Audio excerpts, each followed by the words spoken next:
High মাদ্রাসার সামনে 2026 সালের যে মাধ্যমিক পরীক্ষা, সেই হাই মাদ্রাসা থেকে দেওয়া টেস্ট পেপারটির আমি আজকে ভৌত বিজ্ঞান সমাধান করব। পৃষ্ঠা নাম্বার 293, পৃষ্ঠা নাম্বার 293, ঠিক আছে। আর সেট নাম্বার দেখো, সেট নাম্বার মিডিলে অনেক ইংলিশ সেট ফেট ঢোকানো আছে, তো ওই জন্য সেট নাম্বারের বেশি গুরুত্ব না দিয়ে পৃষ্ঠা নাম্বারটা বেশি ফোকাস করো, 293। চলো আমরা শুরু করি। আর যারা চ্যানেলটিতে নতুন, অবশ্যই সাবস্ক্রাইব করে পাশে থেকো। তোমাদের ভিডিওতে প্লেলিস্টে যাবে, সেখানে দেখবে যে প্লেলিস্ট অনুযায়ী আমাদের সাবজেক্ট সাজানো রয়েছে, সেখানে দেখে নেবে। বায়ুমণ্ডলের সর্বাধিক ঘনত্ব বিশিষ্ট স্তর, সেটা হচ্ছে সর্বাধিক ঘনত্ব, ট্রপোস্ফিয়ার। বয়েল ও চার্লসের সূত্রের দুটিতেই যে ভৌত রাশি ধ্রুবক ধরা হয়, মানে বয়েল চার্লস একটা জিনিসই ধ্রুবক, সেটা হচ্ছে ভর। উষ্ণতা বৃদ্ধি পেলে কঠিনের ঘনত্ব কী হবে না, কমে যাবে, হ্রাস পাবে। আলোক রশ্মির প্রতিসরণে যে রাশিটি অপরিবর্তিত থাকে, সেটা হচ্ছে কম্পাঙ্ক। তারপর দেখো, দিনের বেলায় চাঁদকে অসম্পূর্ণ সাদা দেখায়, ঘটনাটি ব্যাখ্যা করো।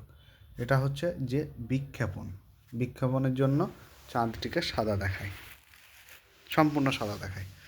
কোনটি তড়িতের আধানের একক, তড়িৎ আধানের একক, সেটা হচ্ছে কুলম্ব। 7 নম্বর, কোনটি গ্রিনহাউস গ্যাস নয়, অক্সিজেন।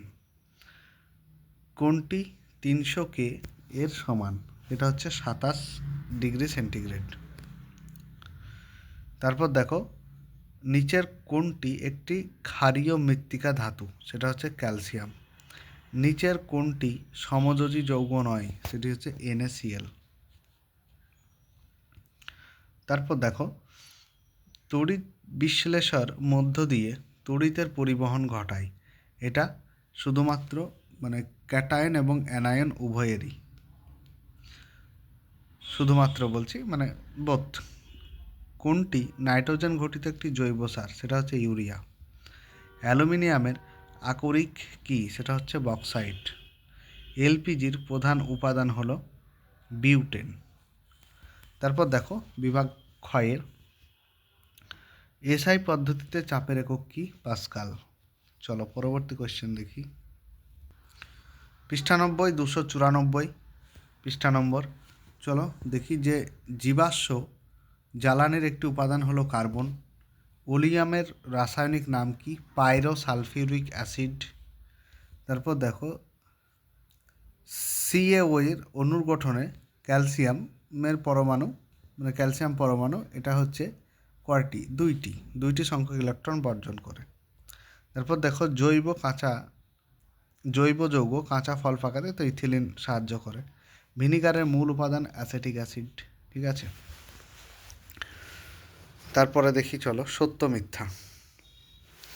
দেখো যে গ্যাসের তাপমাত্রা বৃদ্ধি করলে গ্যাসের অণুর বেগ বৃদ্ধি পায়, একদম সত্য।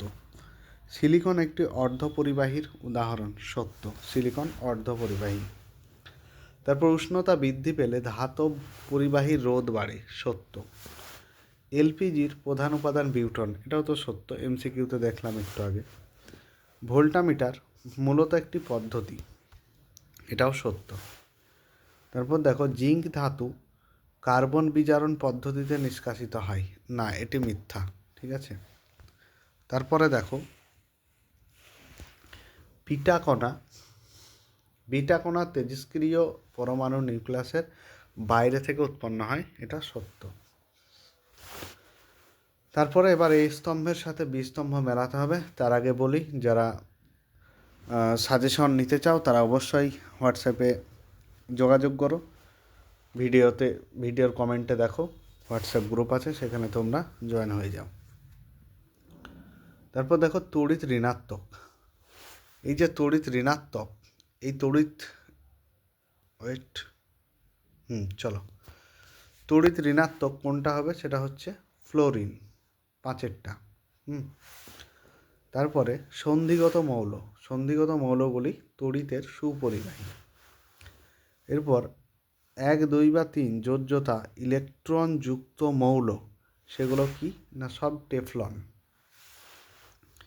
আকরিক থেকে ধাতু নিষ্কাশন করাকে কি বলা হয়?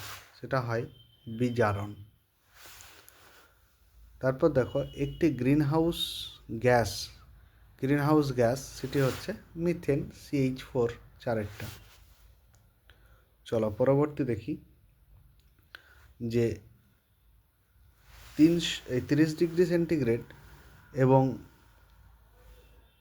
সেলসিয়াস এবং 300 ক্যালোরির মধ্যে কোন তাপমাত্রাটি বেশি? এটা MCQতে দেখলাম যে 30 degree সেলসিয়াসটা।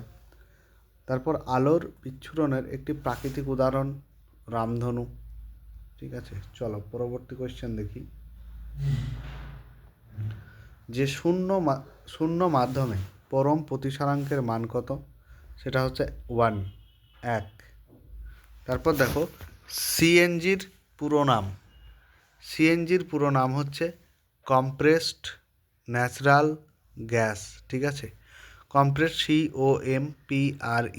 COMPRESSED, compressed natural gas. তারপর দেখো জলের তড়িৎ বিশ্লেষণে অ্যানোডে কী পদার্থ উৎপন্ন হয়? সেটা হচ্ছে অক্সিজেন বা O2। তারপর দেখো এলপিজির পুরো নাম কি? এলপিজির পুরো নাম হচ্ছে লিকুইফাইড পেট্রোলিয়াম গ্যাস। স্পেলিংটা দেখো LIQUEFIAD, liquefied petroleum PETROLIUM gas, petroleum gas.